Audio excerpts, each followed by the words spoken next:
El Señor Yeshua advirtió sobre la sabiduría. Él dijo, buscad y hallaréis, pedid y se os dará, llamad y se os abrirá. Salomón escribió, el principio de la sabiduría es el temor de Yahweh. Así que en esta mañana tenemos algunas preguntas e intentaremos responderlas a través de las escrituras. Algunas personas aseguran que María es la madre de Dios.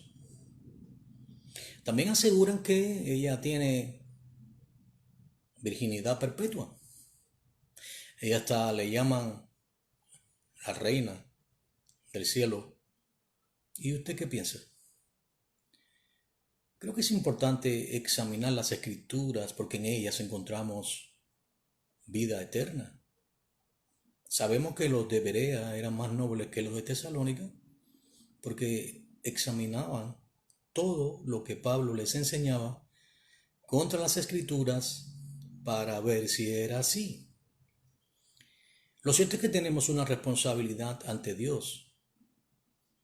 Se trata de escudriñar su palabra para no ser engañados por los hombres. Dios estableció maestros en la iglesia. Hoy en día un pastor es también un maestro. Como que se han fusionado, aunque no en todos los casos, ese ministerio.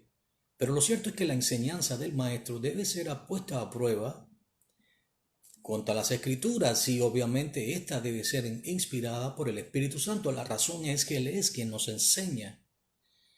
Cuando somos enseñados por los hombres, corremos el riesgo de ser engañados, o generalmente vamos a ser engañados, pero cuando somos enseñados por el Espíritu de Dios, entonces el Señor es verdad y la suma de su palabra también es verdad. Así que sin lugar a duda no podemos errar si es que nosotros anhelamos recibir ese alimento no adulterado, el cual es la palabra de Dios. Quisiera que me acompañara ahí en el Evangelio según Mateo, en el capítulo 1, a partir del verso 1, comienza a describirse la genealogía desde Abraham y comienzan a mencionarse la descendencia hasta llegar al propio Cristo. Y leemos ahí en el verso 16, Mateo 1:16, y Jacob engendró a José. O sea, ya sabemos que el padre de José se llamaba Jacob, el cual fue marido de María. Esa palabra marido significa marido en todo el sentido de la palabra.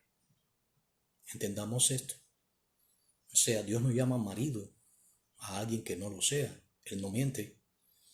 Y dice, de la cual nació Yeshua, llamado el Cristo o el Mesías.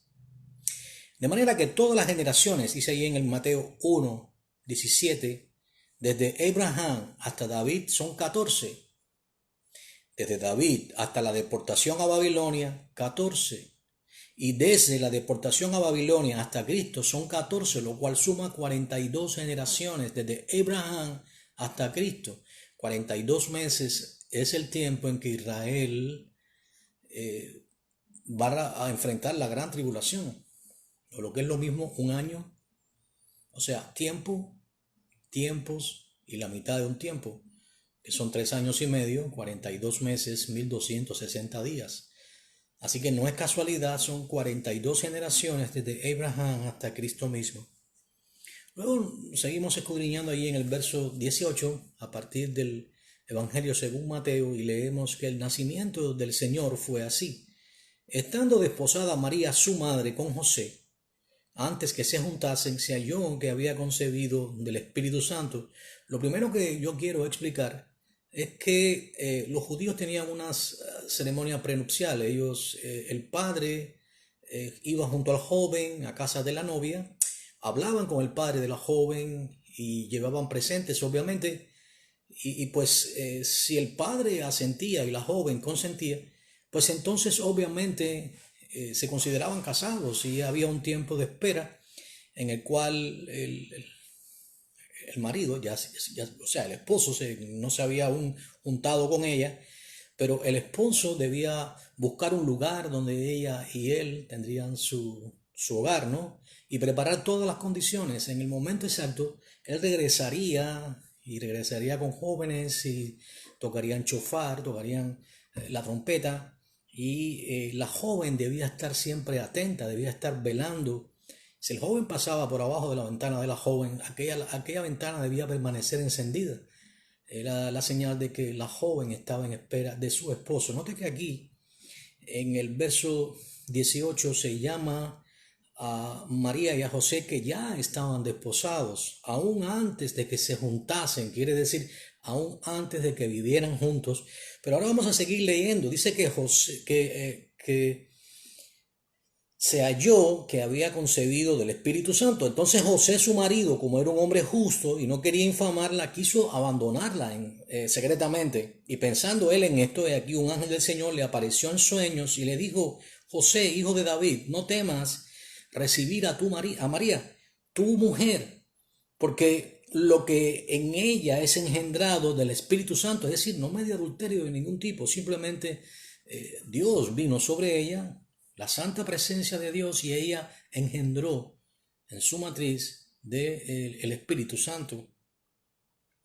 Y anunciaba el ángel: y dará a luz un hijo y llamará su nombre Yeshua. Aunque las escrituras aquí en la Biblia, por ejemplo, esto es una Biblia Reina Valera, tengo una Biblia Pechita, también la Biblia de las Américas, esta traduce específicamente Jesús.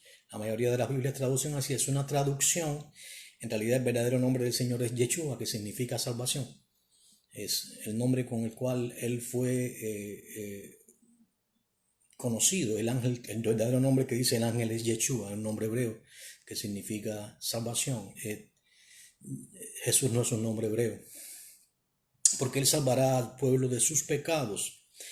Dice después en el verso 22 que todo esto aconteció para que se cumpliese lo dicho por el Señor por medio del profeta, en este caso fue Isaías, cuando dijo: he aquí una virgen concebirá y dará a luz un hijo y llamará su nombre Emmanuel, que traducido es Dios con nosotros.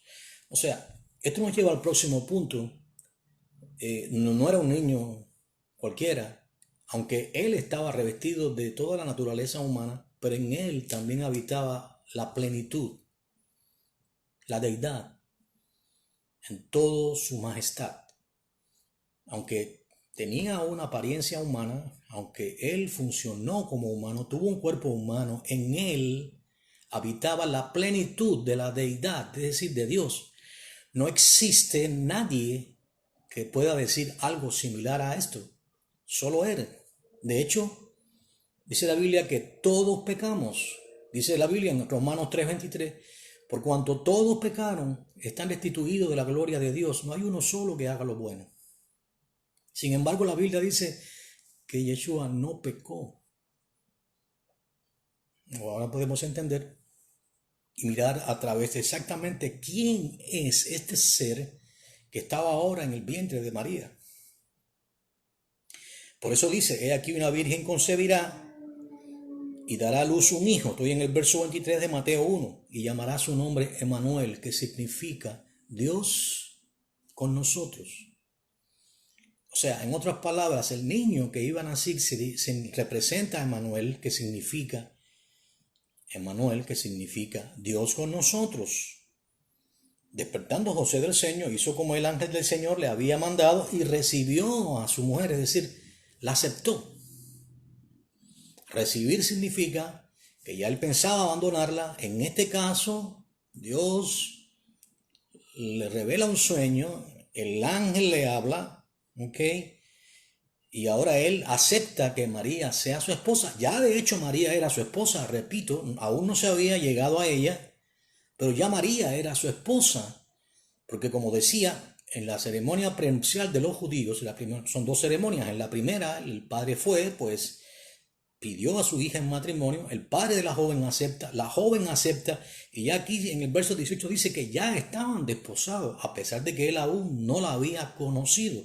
Porque si entendemos después en el verso 25 de Mateo 1, dice, pero no la conoció. Es decir, no la conoció. ¿A quién? A María. Hasta que dio luz a su hijo primogénito y le puso por nombre Yeshua. Digo Yeshua porque es el nombre verdadero de él. Nadie nació en Israel con el nombre de Jesús. Es solamente una traducción. Yo me llamo José. Vivo en Estados Unidos por la gracia de Dios. Pero no me he cambiado mi nombre por Joseph. Aquí José es Joseph. Sin embargo, mi nombre sigue siendo, a pesar de que vivo en Estados Unidos, José. El nombre del Señor es Yeshua. Así de simple.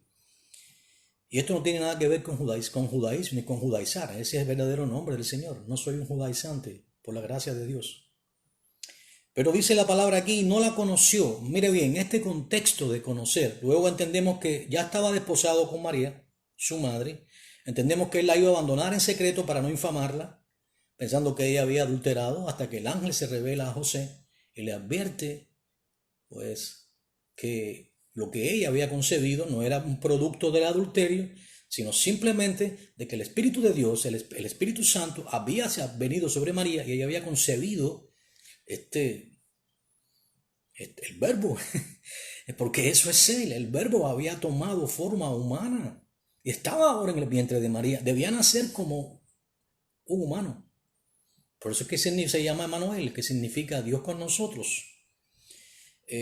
Dice que no la conoció, así que ya entendiendo que, como les decía, todo lo anterior, estaba desposada, la iba a abandonar, y ahora el ángel le dice que la reciba, y por último dice que no la conoció. Aquí conocer significa tener relaciones maritales. El que tiene oídos y entendimiento, que entienda lo que estoy tratando de decir, quiere decir, la conoció como su esposo, como cualquier matrimonio. Solamente que no lo hizo hasta que dio a luz a su hijo primogénito. Y esto claramente nos lleva ¿quién fue el que nació? Entendamos. La primera pregunta es si María es la madre de Dios. Yo entiendo que en el Evangelio de San Juan, cuando María visita a Elizabeth, su prima, pues el niño salta en el vientre y Elizabeth se alegra de que Dios le haya dado la misericordia de que ella pudiera tener frente a ella a la madre de su Señor. Ahora, entendamos. ¿Es María la madre de Cristo? Según la carne, sí. Es la madre de Cristo. Es la madre de Yeshua. En este caso, cuando decimos Cristo, hablamos del Mesías. Cristo significa el ungido, el Mesías. Así sí, según la naturaleza humana, María era la madre de Yeshua. Pero en él habitaban ambas naturalezas. La naturaleza humana y la naturaleza, la plenitud de la deidad, es lo que se conoce como unión hipostática.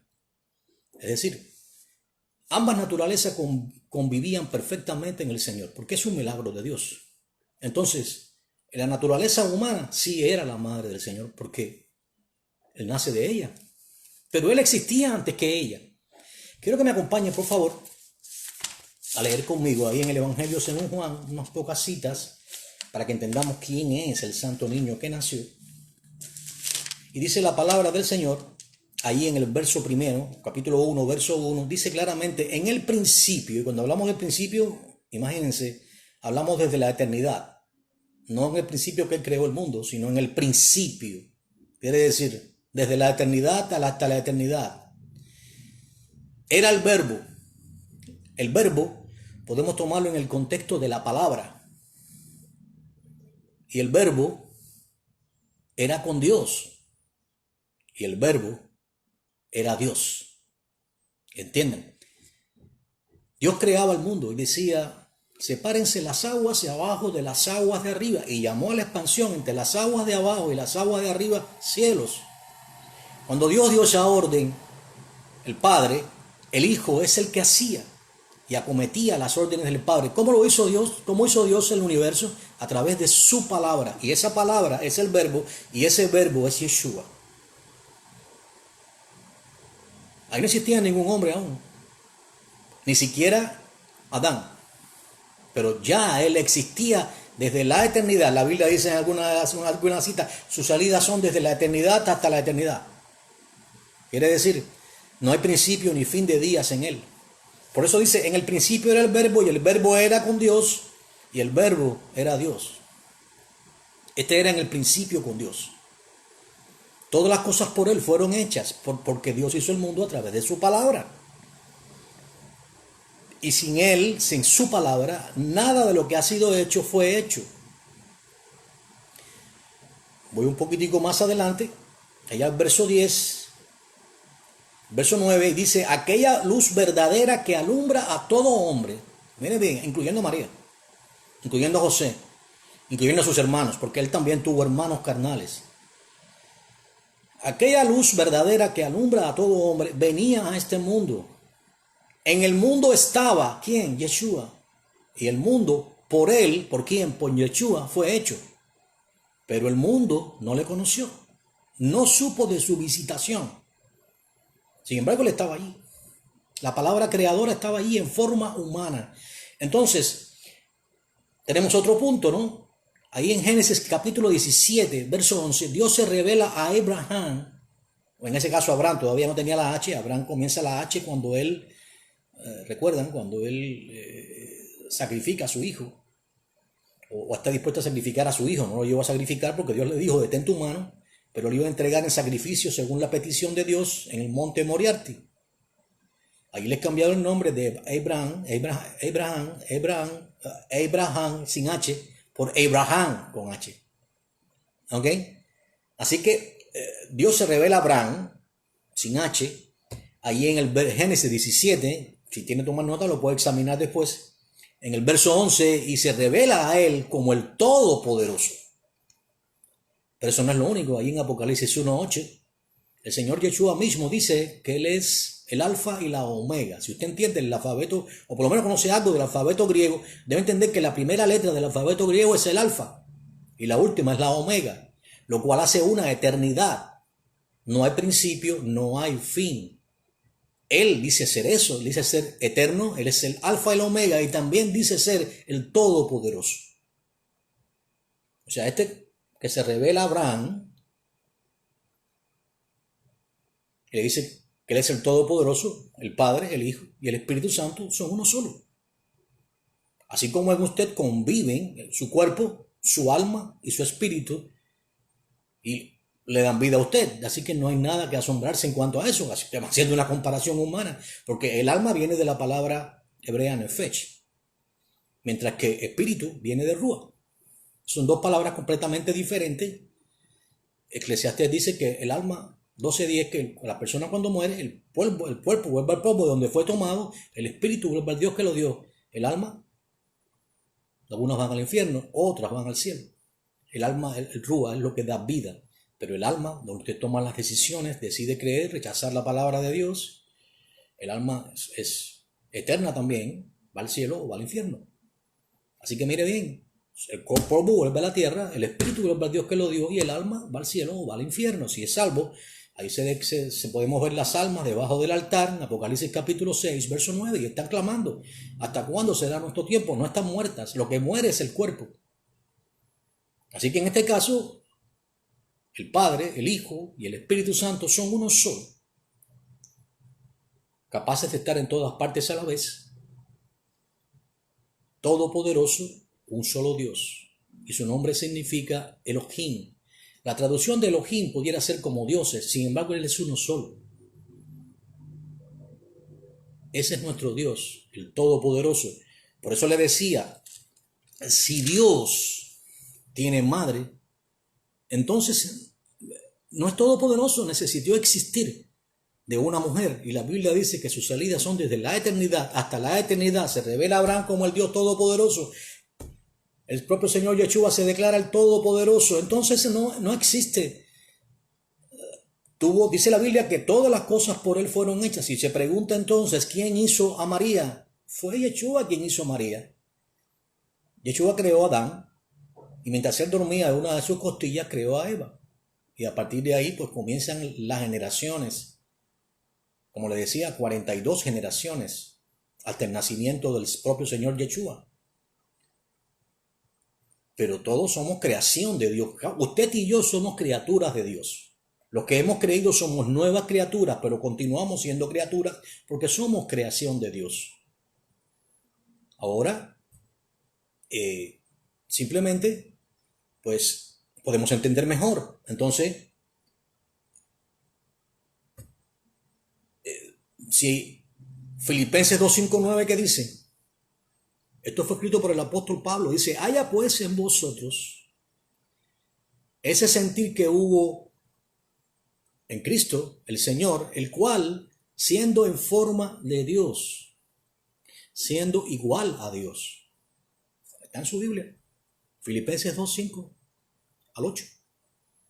No tomó eso como cosa a que aferrarse, sino que se despojó a sí mismo de su naturaleza divina, tomando forma de siervo. ¿Para qué? Para venir a morir y morir con muerte de cruz. Qué tremendo. Esa es la grandeza de Dios. La palabra tomó forma humana y ahora estaba en el vientre de María. ¿Te parece inverosímil? ¿Y acaso Dios es lógico? Dios no es lógico. Nuestra lógica no es la lógica de Dios. Nuestros caminos no son sus caminos, ni nuestros pensamientos son sus pensamientos. Así como están tan distantes los cielos de la tierra, así están lejanos nuestros pensamientos de los pensamientos y de los caminos del Señor. Isaías 55:8. Así dice claramente. Así que no le asombre esto. El verbo creador estaba en el vientre de María y ahora tomó una naturaleza humana. Ahora, ya en esto hay otro punto. ¿Es María la Madre de Dios? Acompáñenme por favor a leer lo que dice ahí en Lucas capítulo 1. Vamos a leer ahí a partir del verso 46 y quizás podamos arrojar un poco más de luz sobre el tema. Creo que estamos a punto de ver un gran avivamiento. El profeta Joel advierte que en los últimos días Dios derramará su espíritu sobre toda carne. Y habrá un gran avivamiento antes de que venga el tiempo de la gran tribulación, en el cual millones de personas van a morir. Creo que esto que estamos haciendo ahora, que son las redes sociales, está ayudando mucho. Dios ha permitido, en parte, estos avances tecnológicos con el propósito de expandir su palabra, entre otras cosas, ¿no?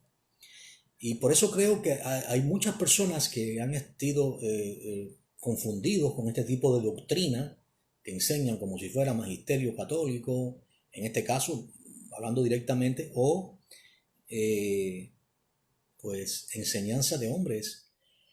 Pero recuerde, si lo que afirma alguien, por más que sea de su confianza, no está en las escrituras, no es de Dios.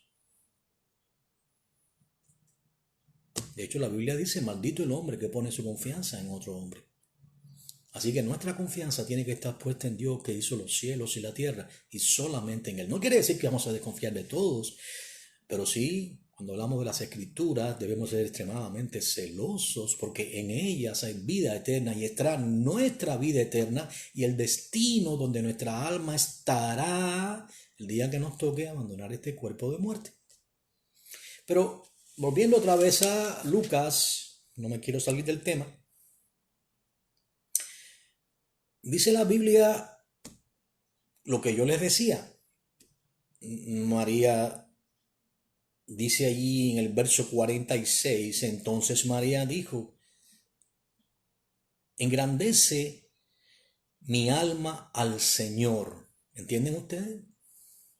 Engrandece mi alma a Dios. Mi alma declara que Dios es excelso. Dios es grande. Mire bien, estas son palabras de María, aquella mujer judía, virgen, que Dios escogió, nació en Nazaret, o vivía en Nazaret. Y dice, y mi espíritu se regocija en Dios mi Salvador. Si usted puede entender esto, María está diciendo que ella necesita ser salvada, que ella no puede salvar a nadie y que ella necesita del Salvador. La Biblia dice que el Salvador de los hombres es el Señor. Ella necesitaba de ese Salvador, como todo ser humano. Luego dice: y mi espíritu se regocija en Dios mi Salvador, porque ha mirado la bajeza de su sierva. Aquí hay dos palabras interesantes. Bajeza, ¿qué significa? Que es una persona humilde, es una persona que está a un nivel muy bajo en comparación con Dios. Demasiado bajo. Y no solamente ella, nosotros también. Si nos comparamos con Dios, ¿qué somos? Nada. Ni siquiera puede existir tal comparación. Eso mismo estaba diciendo María. Estaba diciendo con toda claridad que ella era baja en respecto, en comparación con Dios. Y dice después que ella es sierva de Dios. ¿Usted sabe lo que significa la palabra sierva? La palabra sierva significa esclava. Nosotros somos esclavos de Dios por amor. Usted dirá: yo no soy esclavo de nadie. Déjame decirle algo: usted sirve a Dios o sirve a los demonios, pero no, alguien sirve. Alguien sirve. Los hijos de Dios servimos a Dios por amor. Fuimos atraídos por Él con cuerda de amor. Él nos amó, envió a su Hijo a morir en una cruz por amor a nosotros. Y ahora nos llama, aunque somos siervos, ahora nos llama hijos. Ha escrito nuestros nombres en el libro de la vida. No es que lo va a escribir, que ya lo escribió si usted ha creído verdaderamente de corazón. Y le ha dado un nuevo nombre. No le van a llamar así cuando llegue al cielo, si usted es de Él. Él le ha puesto un nuevo nombre, el cual solamente Él conoce. Así que María se declara baja, engrandece su alma a Dios y se declara sierva, esclava de Dios. ¿Cómo entonces puede ser madre de Dios? Es madre según su naturaleza humana de el ser que nació en la carne, pero de Dios. Imposible que sea madre de Dios, ni tampoco del Verbo, porque el Verbo la creó a ella. Ella no dio vida al Verbo. El Verbo es la vida. La luz que alumbra a todo hombre venía a este mundo. La columna de nubes que guió a Israel cuando salió del desierto, cuando estaban en el desierto, que lo guió inclusive a través de... es el Señor, Yeshua. La columna de fuego que lo guiaba en medio de la noche es el Señor Yeshua. La roca simbolizaba al Señor Yeshua, de la cual fluyó el agua cuando Moisés la golpeó. El maná, el pan que desciende del cielo. Él es el pan que desciende del cielo vivo. No es que sea un trozo de pan. No se deje confundir con eso de que Yeshua es una hostia. Eso no tiene sentido. ¿Ok? Sino entonces Yeshua es algo que él mismo creó, porque él creó el maná. ¿Ok? Entonces no, simplemente cuando se celebra la Santa Cena, el Señor ordena hacer esto todas las veces. El pan representa a Yeshua, porque es el pan, es la palabra. No solo de pan vivirá el hombre, sino de toda palabra que sale de la boca de Dios. Él es el pan, el alimento espiritual de nuestras almas. Pero también derramó su sangre por nosotros, y esa sangre, esa copa que bebemos, esa copilla de vino que bebemos, representa la sangre que él derramaría por todos los hombres y el nuevo pacto. Hablando de 1 Corintios 11:23, donde se celebra la Santa Cena. Así que ahora entendemos ya, definitivamente podemos descartar que María no es la madre de Dios. Esto es algo que es difícil de entender, pero es lo que dicen las Escrituras. ¿A quién desea usted creer? Ya es su decisión. Yo le creo a Dios. Yo creo que un Dios que tiene una madre, que necesitó fabricarse una madre para existir, no es un Dios todopoderoso, y yo le escribiría a Dios con minúscula. El Dios que existe por sí mismo,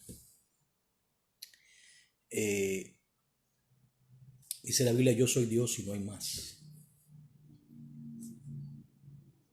No puede tener madre, y menos una madre humana. ¿Entendemos eso? Los humanos sí tenemos madre humana, pero Dios Es imposible que tenga madre. Hemos descartado el primer punto. Es interesante esto porque el conocer la verdad le hace libre. Y al menos yo me gusta ser libre del yugo de la esclavitud.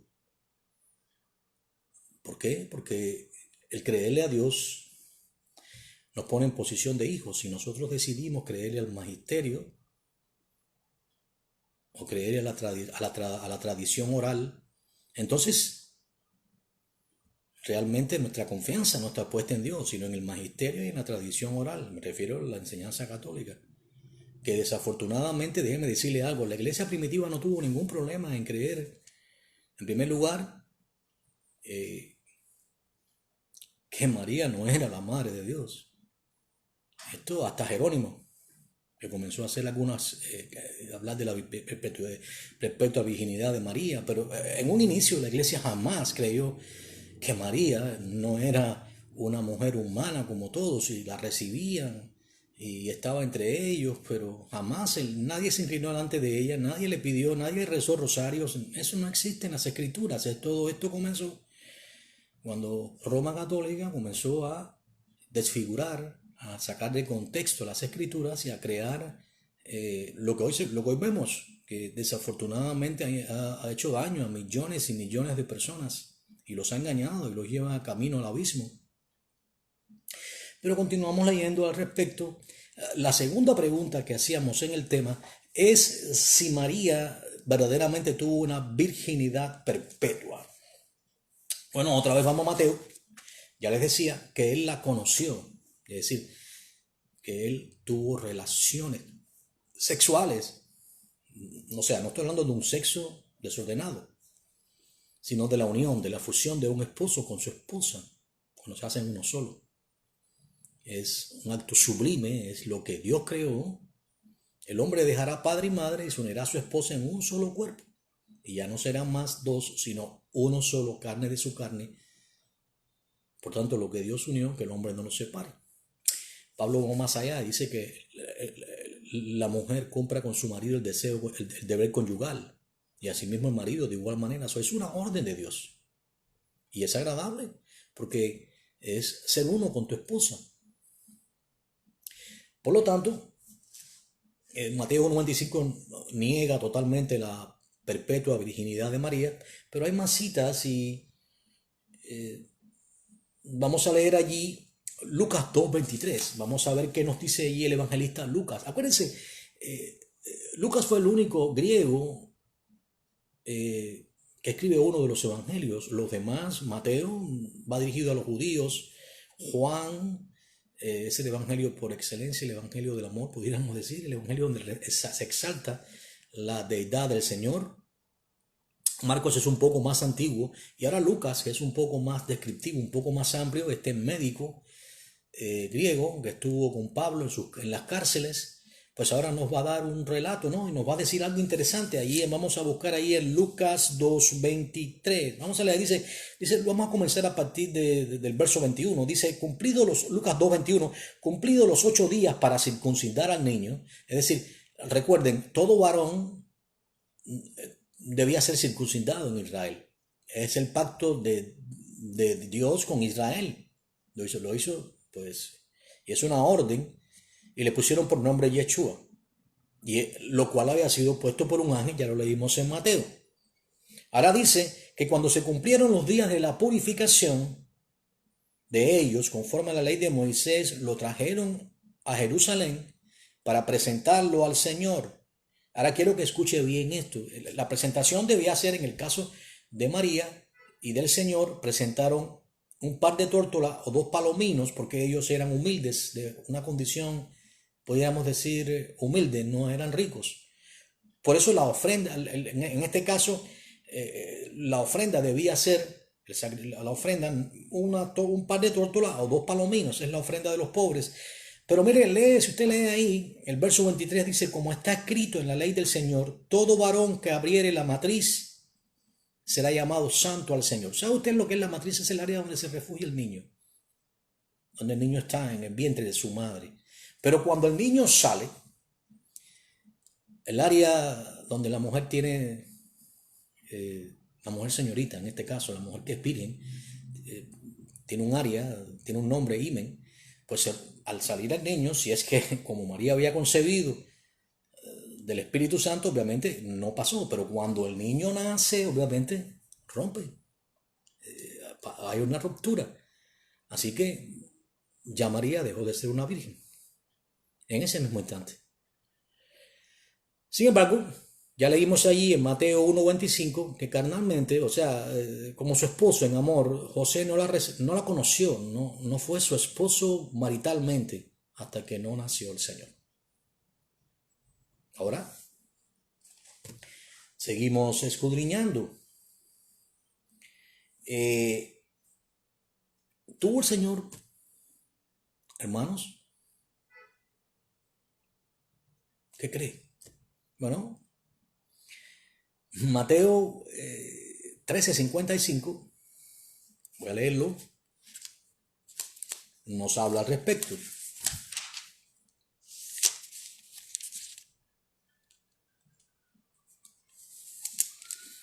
Dice que él había venido a su tierra y les enseñaba en la sinagoga de ellos, de tal manera que se maravillaban y decían, ¿de dónde tiene tal sabiduría y estos milagros que hace?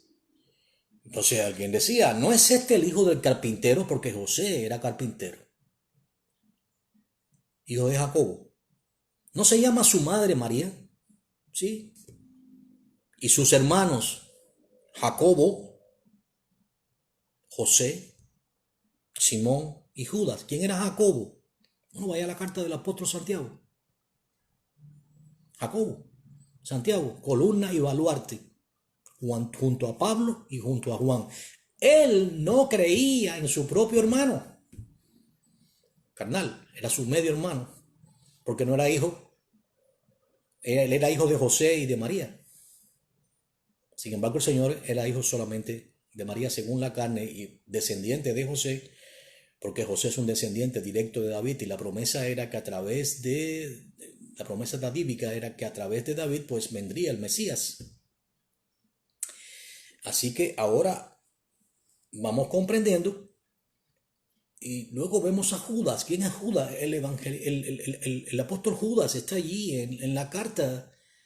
Él es quien nos dice que contendamos ardientemente por la fe que una vez fue dada a los santos, allí en Judas 1:3.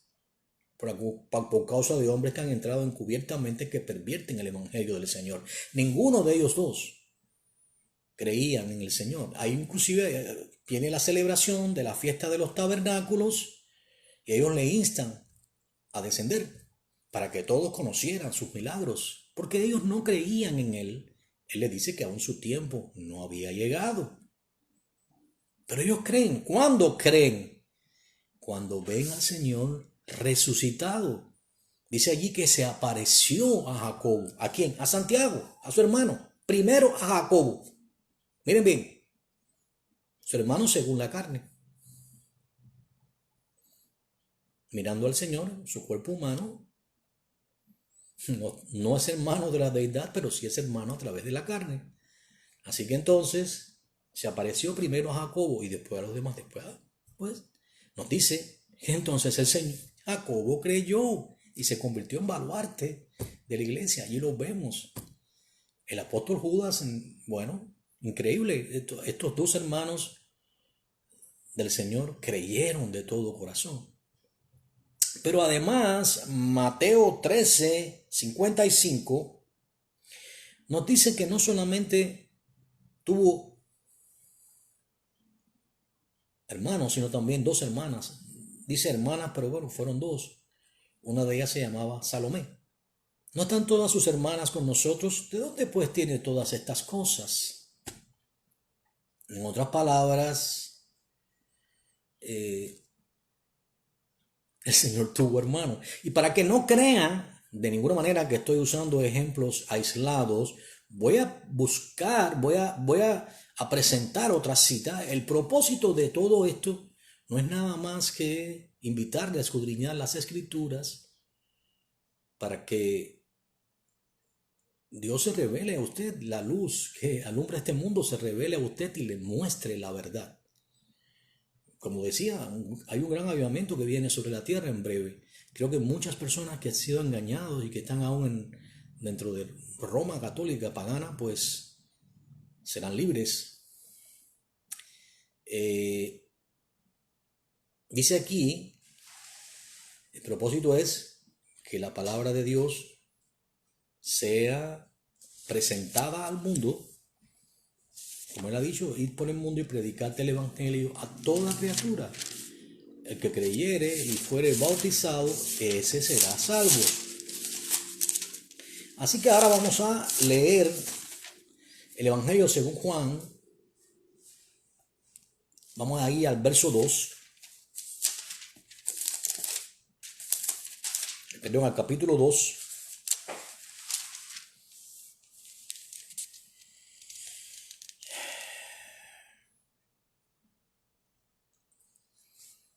Las bodas de Caná. Dice que se habían hecho unas bodas en Caná y estaba la madre del Señor según la carne. Repito, a ella no se le reza. El Señor dejó bien claro ahí en Mateo 6 que solamente a Dios se ora. Padre nuestro que estás en los cielos, santificado sea tu nombre. Venga a nosotros tu reino, hágase tu voluntad, así en los cielos como se hace, así en la tierra como se hace en los cielos. Danos hoy nuestro pan de cada día. Y perdona nuestras ofensas como también nosotros perdonamos a los que nos ofenden. Y no nos metas en tentación, mas líbranos de todo mal. Creo que es Mateo 6:23 en adelante. Así que no podemos pensar en ninguna manera que podemos rezarle a María. Eso es idolatría. María es una mujer que Dios bendijo en gran manera, una virgen temerosa de Dios, pero eso no nos hace que le oremos, y mucho menos que recemos y hagamos vanas repeticiones. Dios es celoso. Él dice que no comparte su gloria con nadie, ni con María, ni con nadie. Por tanto, nuestras oraciones son dirigidas solamente al Padre. Así que dice que bueno, pues es el primer milagro del Señor. Había faltado el vino, el Señor traen tinajas de agua y Él las convierte en vino. Se queda asombrado el maestrasala porque primero se servía el vino, el mejor vino, y luego a medida que iban pasando el tiempo se sacaba el vino de menor calidad. Sin embargo, el vino que hizo el Señor fue de una calidad extrema. Así que él pensó que el hombre había hecho lo contrario, había dado el peor vino al principio y que ahora iba a dar el mejor vino, porque es un vino fabricado directamente por el poder de Dios, por la palabra que estaba allí. Gloria al Señor. Así que dice que este principio de señales hizo Yeshua en Caná de Galilea y manifestó su gloria y sus discípulos creyeron en él. Ahora vamos a mostrar que Mateo 13:55 no es un pasaje aislado. Aquí dice claramente, hay multitudes de pasajes que lo muestran, pero estoy escogiendo estos. Dice, después de esto descendieron a Capernaum. ¿Quiénes descendieron a Capernaum? Él, Yeshua, su madre según la carne, sus hermanos. ¿Quiénes, hermano? Jacobo, José, Judas, Simón y sus dos hermanas. Aunque a la Biblia habla de hermanas, no dice exactamente dos, pero hemos estudiado que fueron dos. Pero de cualquier manera ese no es un punto controversial, sean dos o sean más. Usted puede creer que son más, pero bueno, ese no es un punto que nos va a dividir.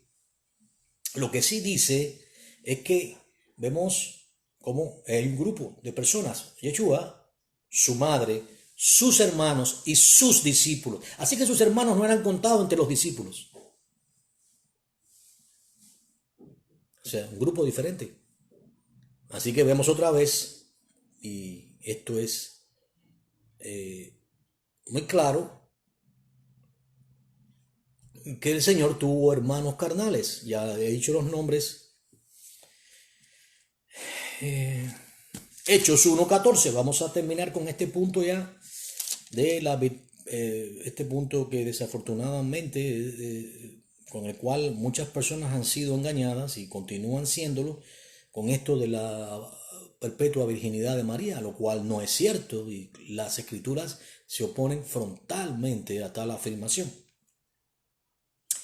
Pero dice allí en Hechos 1:14, vamos a ver qué es lo que dice. Dice, el Señor pues es alzado al cielo delante de todos, es arrebatado y se va en una nube, y entonces suben al aposento alto, y allí estaban Pedro, Jacobo, Santiago, hermano del Señor según la carne, Juan, Andrés, Felipe, Tomás, Bartolomé, Mateo, Jacobo, hijo de Alfeo, Simón el celote, y Judas, hermano de Jacobo. Jacobo es Santiago, Judas era hermano de Jacobo. Estos dos eran los hermanos del Señor. Dice la Biblia, todos estos perseveraban unánimes en oración, allí en el verso 14, Hechos 1:14, y ruego. Así es como se persevera con el Señor, oración y ruego. No imponiendo a Dios nuestras prioridades, sino oración y ruego. Hágase tu voluntad, no la mía. Y dice que perseveraban con las mujeres y con María, la madre de Yeshua, y con sus hermanos, Judas, Jacobo, que ya lo mencionamos, José y Simón. Así que hemos dejado claro en primer lugar que María no es la madre de Dios, es la madre o fue la madre, según la carne, de la cubierta que tomó el Señor para venir a este mundo, la piel, el cuerpo humano. Pero en él habitaba la plenitud de la deidad, 100% era Dios. Él dijo, yo y mi Padre uno somos. Él es el alfa y el omega, el principio y el fin, el verbo que hizo el mundo. Y el verbo, ese es Dios. Hay un solo Dios y un solo Señor. Así estaba el verbo, la palabra, habitando. Estuvo en el vientre de María y ahora ahí estaban, después que el Señor asciende, sus hermanos perseverando ahí en el aposento alto. Qué interesante. Creo que es una buena, creo que es algo que si usted quiere tomar nota y desea, yo le acompañaría, o sea, le sugeriría que lo hiciera para que quede seguro de lo que está recibiendo en esa mañana. El Señor nos enseña a través de su palabra y es un privilegio que Dios mismo nos enseñe, porque lo que estamos presentando, si fueran simplemente palabras mías personales, no tendrían valor ninguno. Pero cuando lo sustentamos con las escrituras, entonces queda de usted recibirlo o no. Puede usted ser un católico, puede ser usted una persona, un gnóstico o simplemente un incrédulo. Lo cierto es que las escrituras son para todo. La palabra de Dios es espada de doble filo, que penetre el alma hasta los tuétanos y discierne todas las cosas. Ahora, la última pregunta que encabezaba el tema. En primer lugar, ya sabemos que María no es la madre de Dios, que no tiene, que es falso eso de que tiene una perpetua virginidad, que nunca la iglesia primitiva aceptó, hasta Jerónimo, que fue cuando comenzaron todas estas cosas a ocurrir, todos estos, la iglesia romana, no tiene nada que ver las cartas de Pablo a los romanos con lo que hoy son la iglesia romana católica, ¿no? Creo que es lo opuesto a los romanos, que eran temerosos de Dios y perseveraban en las enseñanzas del Señor. Creo que la iglesia, creo que hubo un problema serio y entró el paganismo, y Roma se ha convertido en una cueva de paganismo y de enseñanzas torcidas. Pero ahora entramos en la última pregunta. ¿Es María la reina del cielo? ¿Sabe usted que muchos de ellos llaman a María la reina del cielo? Ellos le piden, ellos se inclinan o le rezan rosarios, rezan misterios, cuentan las cuencas. ¿Qué práctica es esa? Es una práctica pagana. Como decía Mateo 6:23, las oraciones 23 a 25 creo que es, deben ser dirigidas solamente a Dios, no a nadie más. Si usted le reza a María, le está rezando a un ser humano, a alguien que estuvo en la tierra con un cuerpo humano. Es idolatría, es perversión, es maldad. Dios no comparte su gloria con nadie. Esas oraciones no pasan del techo de su casa. ¿Sabe quiénes las reciben? Los demonios. Porque si Dios no recibe la oración, y esta oración está basada en idolatría, son los demonios, Satanás, aunque no puede estar en todas partes a la vez porque no es Dios, pero sí tiene demonios asignados a todo tipo de áreas. En este caso la idolatría, pues ellos reciben la gloria, se ponen detrás de las imágenes, se ponen detrás de los rosarios, de todos estos resguardos, instrumentos que usan ellos para protección. Y lo cierto es que verdaderamente es algo abominable. Solo a Dios se ora. Nosotros no necesitamos de un resguardo, de una protección. No necesitamos de un azabache. La Biblia dice, hay personas que cuando los niños nacen, en algunos países le ponen un azabache para protección. Pero eso es ridículo.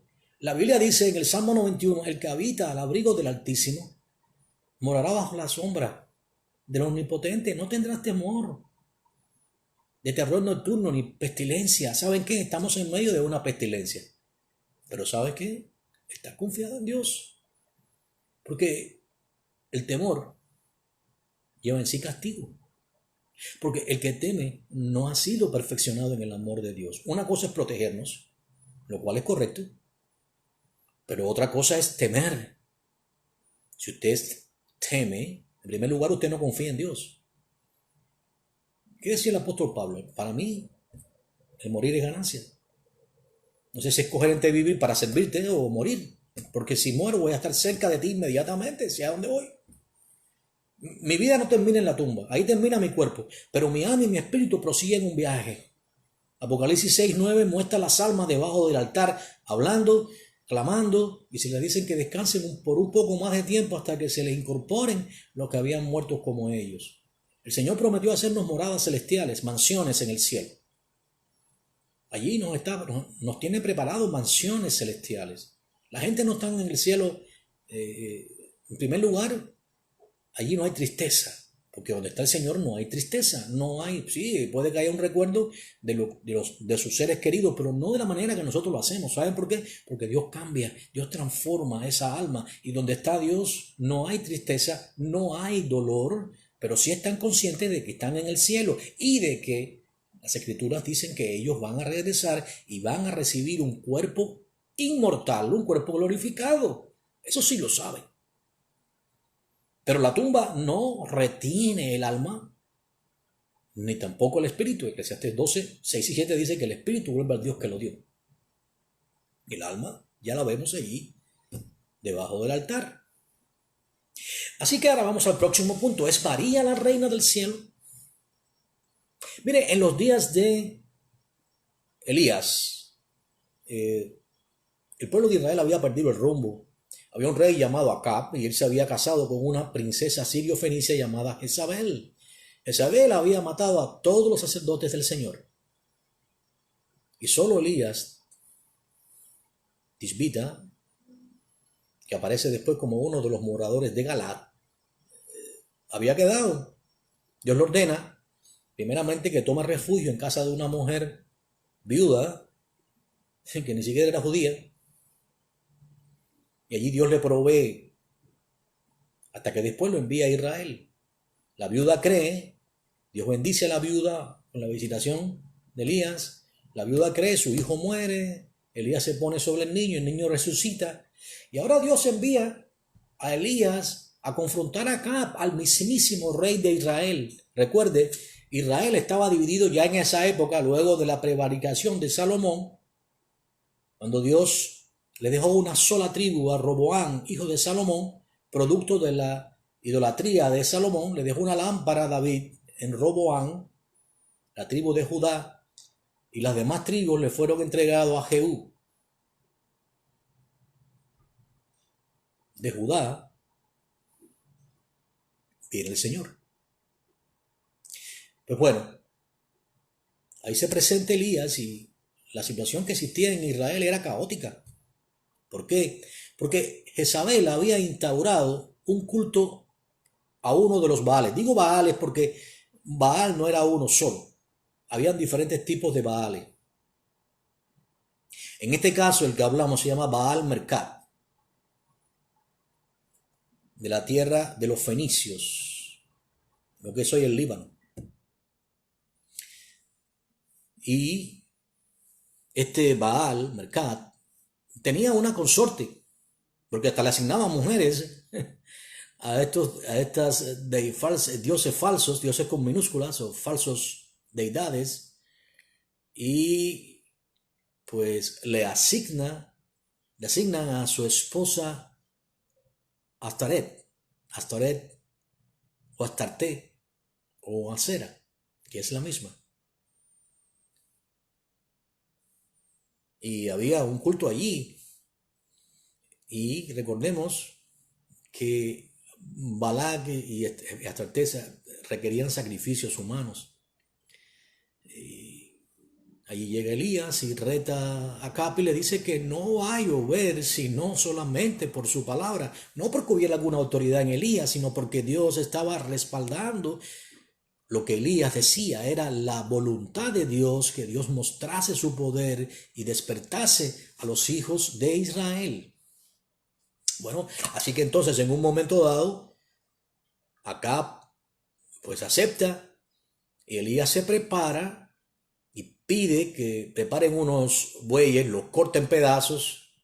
Hay una canal por donde debía fluir el agua y estaban del otro lado los sacerdotes de Baal Mercat y también de Acera. Habían, si mal no recuerdo, 450 profetas de Baal y 400 de Astoret o Acera o Astarte, como quiera llamarle, porque aquí hay diferentes nombres. En el nombre hebreo era Astoret, que se le dio, aunque ella no era hebrea, era fenicia, pero el nombre con que se conoce, según las escrituras, según el Antiguo Testamento, que fue escrito en hebreo antiguo, era Astoret.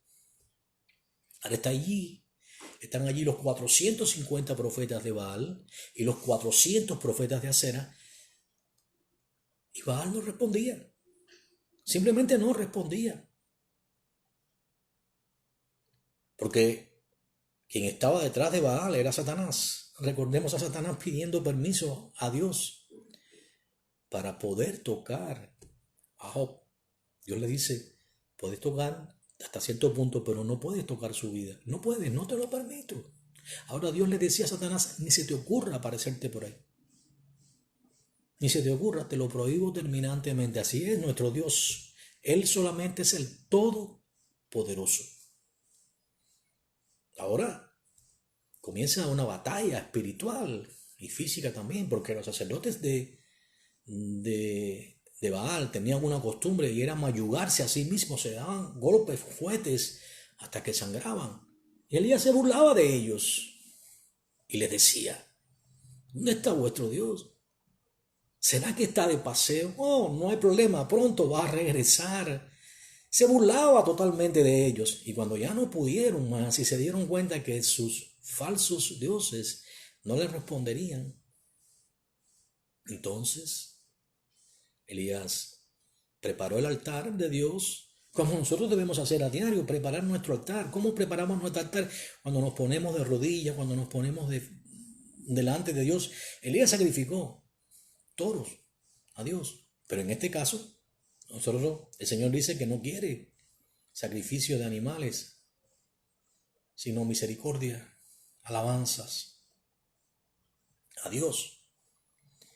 Y ahora Elías pues comienza a preparar el altar y clama a Dios, Dios en cuya presencia estoy, a descender fuego para que Israel sepa quién es el verdadero Dios. Desciende fuego del cielo y no solamente consume la ofrenda, sino que lamió, el fuego lamió el agua que fluía por la canal. Amados, entonces Israel dijo, Yahweh es el verdadero Dios. ¿Y tú en qué Dios crees? en Buda, en Zoroastro, en los dioses africanos, o tal vez crees en un Cristo crucificado en un crucifijo puesto en una pared. Nuestro Señor no está en la cruz. Él se sentó a la diestra de Dios. ¿Sabía eso? Los cielos de los cielos no pueden contenerlo. El cielo es su trono y la tierra es el escabel de tus pies. ¿Qué imagen le haremos a Dios sin ofenderlo? Si Él es el Todopoderoso. Si usted está despierto hoy escuchando este mensaje o simplemente lo va a escuchar en breve o tal vez más tarde o de alguna manera ha tenido contacto con lo que estamos diciendo, es porque Él le regaló su aliento, su rúa, aliento de vida lo puso en usted. Así como en Adán, cuando lo formó del polvo de la tierra y sopló aliento de vida en sus narices. Amados, hablamos de un Dios que no tiene comparación con nada ni con nadie. Sin embargo, allí estaba la reina del cielo. Como pastor, sí, allí estaba la reina del cielo. La reina del cielo era y fue llamada Astoret, Acera. ¿Quiere que se lo pruebe? Vamos allí a Jeremías 44, por favor. Vamos allí a Jeremías 44. Vamos a leer a partir. Recuerden que Nabucodonosor, rey de Israel, rey de Babilonia, había sido usado por Dios. Y déjeme decirle algo, Dios llama a Nabucodonosor mi siervo, porque él cumple el propósito de Dios. Porque Israel se había vuelto idólatra. No con Josías, pero sí con Joacim, el cual muere después, y también con Matanías, el hermano del rey, puesto por Nabucodonosor, porque viene una invasión primera, a pesar de las advertencias del profeta Jeremías, de la tierra de Anatot. Jeremías era contemporáneo con Ezequiel, anterior a Daniel. Pero resulta que a pesar de las advertencias de Jeremías, y al cual se suma Baruch después, un escriba, es el escriba que gracias a Dios y los escritos de Baruch nosotros nos llegan. Jeremías escribió el libro que se le atribuye, Jeremías también escribió Lamentaciones y también el libro de los Reyes. Creo que estuvo a la mano de Baruch. Pero lo que podemos saber es que Jeremías advertía al pueblo.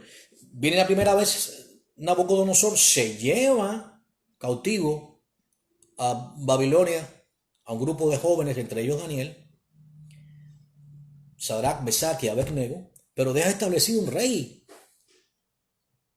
llamado Matanías, era hermano de Joacim. Joacim muere.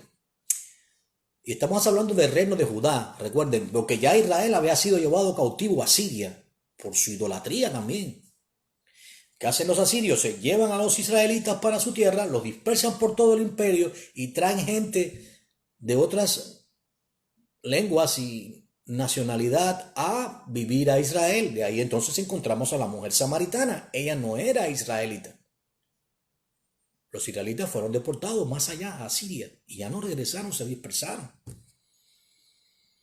Pero Judá sí permanecía en su tierra.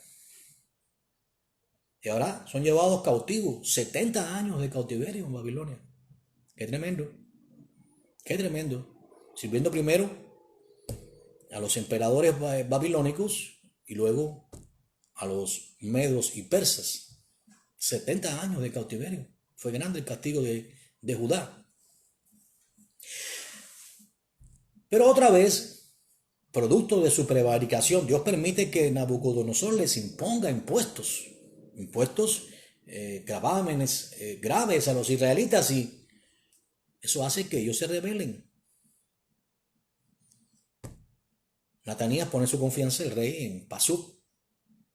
Encarcelan a Jeremías, lo lanzan a una cisterna vacía, porque les decía lo que Dios decía.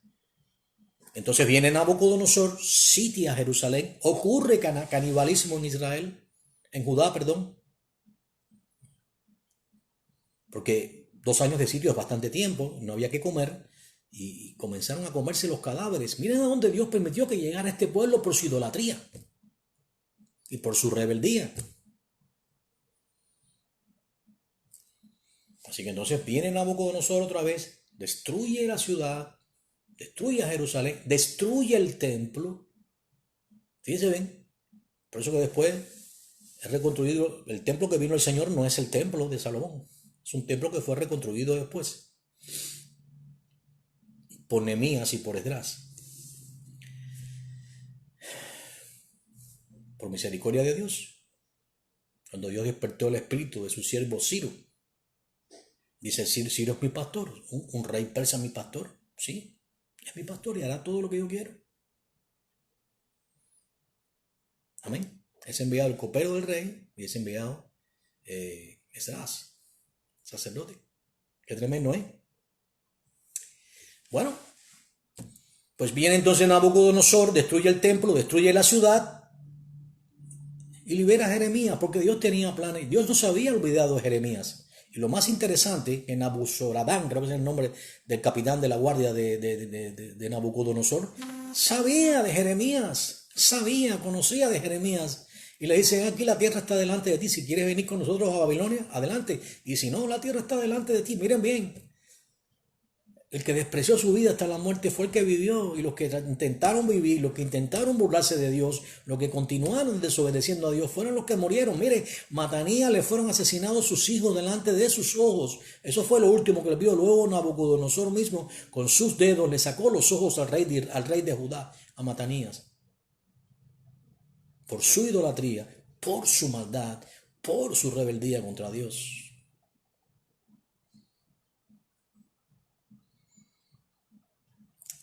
Les estoy explicando esto para llevarles por qué a dónde les voy a llevar ahora al verso 15 del capítulo 44. Porque entonces ahora hay un grupo de judíos que van a morar a Patros en Egipto. Entre ellos va Jeremías. Pero ¿qué ocurre? Llevan su idolatría de la reina del cielo, de Astoret, de Acera, consorte de Baal, la trasladan a Egipto.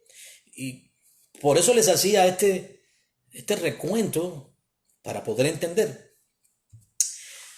Vamos a leer lo escrito allí en Jeremías 44, en el verso 15. Dice allí: entonces todos los que sabían, fíjense bien, los hombres sabían que sus mujeres habían ofrecido incienso a dioses con minúscula, dioses ajenos. Noten en la Biblia, cuando se habla del Dios verdadero, es Dios con mayúscula. Cuando usted lea dioses ajenos, dioses con minúsculas, porque son dioses, son ídolos, son dioses falsos. Yo soy Dios, no hay más que Dios. Él es uno solo. ¿Quién es el Todopoderoso sino solo Dios, y su nombre es Yahweh? No existe ninguno.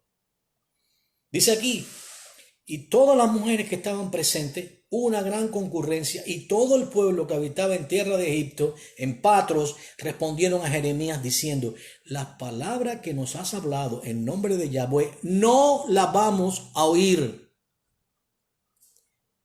No queremos escucharla de ti, sino que ciertamente pondremos por obra, vamos a hacer toda palabra que ha salido de nuestra boca y no de la boca de Dios. Vamos a ofrecer incienso a la reina del cielo. ¿Es María la reina del cielo? Bueno, posiblemente en la idolatría de Roma católica. La verdad que todo esto comienza con Semiramis en la Torre de Babel.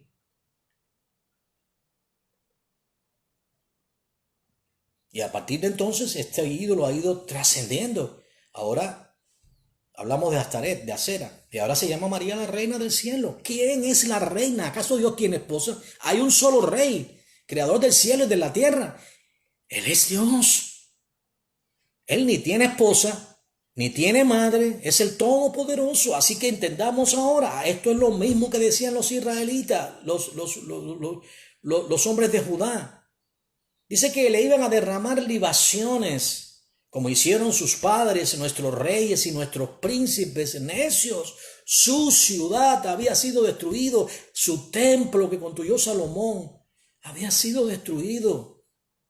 Dice que mientras ofrecían incienso a la reina del cielo, que derramaban libaciones, ellos tuvieron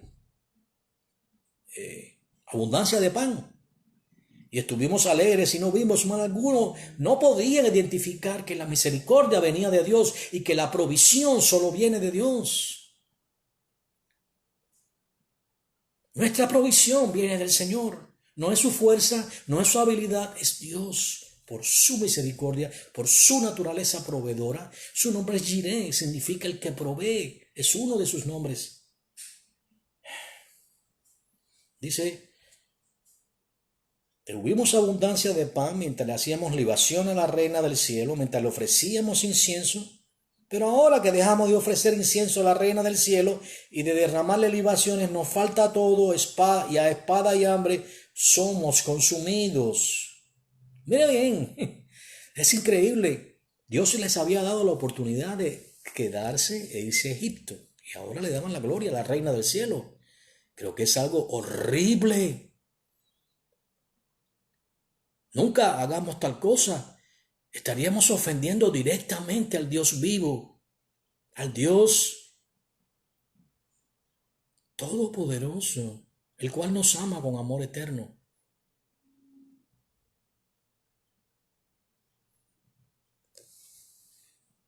Pero dicen ellos, así razonaban ellos. Y cuando ofrecimos incienso a la reina del cielo, dice en el verso 19, en Jeremías 44, 19, y le derramamos libaciones, ¿acaso le hicimos nosotras tortas para tributarle culto y le derramamos libaciones sin consentimiento de nuestros maridos? ¡Cuánta hipocresía! Es decir, no solamente estaban prevaricando, sino que ahora denunciaban a sus propios maridos como prevaricadores y como la fuente de autoridad que permitía estas cosas. Varón, tú eres la autoridad de tu casa. Lo que ocurre en tu casa, tú tienes una gran responsabilidad. Deja de evadir. Si tu mujer toma decisiones en tu casa, estás afrentando a Dios porque Dios puso al hombre por cabeza. Si tú no sabes ser cabeza, mejor no te cases. Dios puso al varón por cabeza y esto no quiere decir que sea maltrato ni que sea fuerza, sino solamente a través de la palabra de Dios, a través de la autoridad y de la voluntad de Dios. Dios puso al hombre por cabeza. La mujer fue formada del varón, no el varón de la mujer. La mujer fue tomada de la costilla del varón y Dios le dijo al varón que señorease sobre toda la tierra. No se lo dijo a la mujer, sino le dice a la mujer que se someta a él. Pero ahora vemos que estas mujeres dicen que no es un problema de que ellas se hayan rebelado, sino que sus maridos están de acuerdo en que ellas les ofrezcan libaciones y también incienso a la reina del cielo. ¿Entiende usted qué grave ofensa es esa?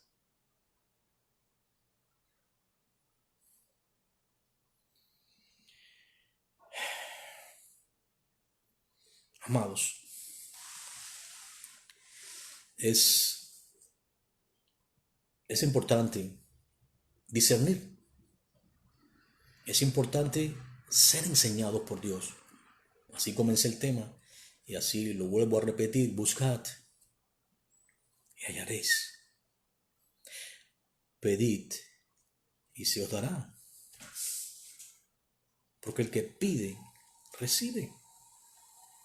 El que busca, halla. Y el que llama, se le abre. Pero ¿cómo vas a dar la gloria que le pertenece al Dios Todopoderoso? A un trozo de imagen. O darle la gloria a María, a un ser humano. Darle la honra a la criatura en vez de al Creador. O poner a la criatura al nivel del Creador. Eso es una blasfemia. Es una herejía, amado.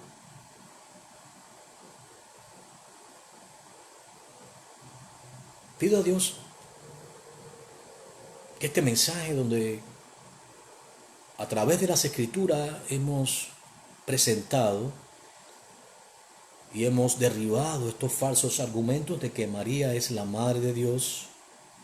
También hemos probado que no existe tal perpetua virginidad de María. Y ahora por último, hemos demostrado que la Reina del Cielo es un ídolo abominable y que Roma la introdujo. ¿Por qué es idólatra? Porque mezcló la palabra de Dios con los ídolos que adquirió primero de Grecia y que luego trajo de Roma, haciendo una fusión, una mezcla despreciable. Solo me queda pedirle a Dios que te dé sabiduría, que puedas entender cuál es su plan contigo. Dios desea que abandones toda esta mezcla y que decidas si Baal es Dios y si la reina del cielo es para ti Dios, ve y sírvele. Pero si Dios es el Dios verdadero, entonces renuncia a esos ídolos abominables. ¿Sabes cómo terminaron? Que no les dije los profetas de Baal y los profetas de Acera. Todos fueron degollados por orden de Dios. Sí, ese Dios de misericordia que aborrece la idolatría. La Biblia dice, 1 Corintios 6, a partir del verso 9, que los idólatras, obviamente también los afeminados, los homosexuales, los que se echan con varones, los ladrones, los avaros, los homicidas, no entrarán en el reino de los cielos. Así que tu Dios no podrá librarte del castigo del fuego eterno, donde el gusano de ellos nunca muere y el fuego nunca se apaga. ¿Por qué hace morir? ¿Por qué hace pasar toda una eternidad en el infierno por tu afán de aferrarte a estas tradiciones que te conducen al infierno? Mira, si un ciego guía a otro ciego, porque esos son... Estás siendo guiado por un ciego que te guía a ti, que también está ciego, al infierno. Ambos van a caer al abismo. ¿No es mejor buscar a Dios? ¿No es mejor reconocer que estamos errados y que es necesario que Dios es tan misericordioso que se revela a nosotros y nos dice: salid en medio de ellos, pueblo mío, para que no seáis parte de sus plagas y de sus abominaciones, porque Dios se ha acordado de sus maldades? Dale a ella, como ella preparó en su cáliz, ¿sí? Cuando levantan la copa de oro, la limpian y depositan el vino de sus abominaciones, diciendo que esa es la sangre de Cristo y que el pan que comen es Cristo, como si fueran caníbales. Amados, escuchen bien esto, escuchen la palabra del Señor. Solo ella tiene el poder de transformación. Solo ella es capaz de renovarte ese corazón tuyo endurecido, para que puedas entender la diferencia entre Dios y los ídolos. ¿Qué parte tienen la luz con las tinieblas? O estás en la luz o estás en las tinieblas. ¿Qué parte tiene Cristo con el templo de los ídolos?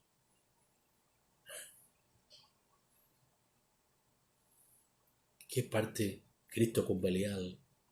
¿Qué parte el templo de Dios con los ídolos? Amados, amados, el tiempo es y es ahora, en que debemos despertar y arrepentirnos de nuestros pecados y pedirle a Dios que los emblanquezca más que la nieve y que ya no se acuerde de ellos. Solamente la sangre de Cristo nos limpia de todo pecado y maldad si tan solo le creemos y nos arrepentimos de la idolatría con la cual hemos ofendido gravemente a Dios. La buena noticia es que Dios te perdona si te arrepientes de todo corazón.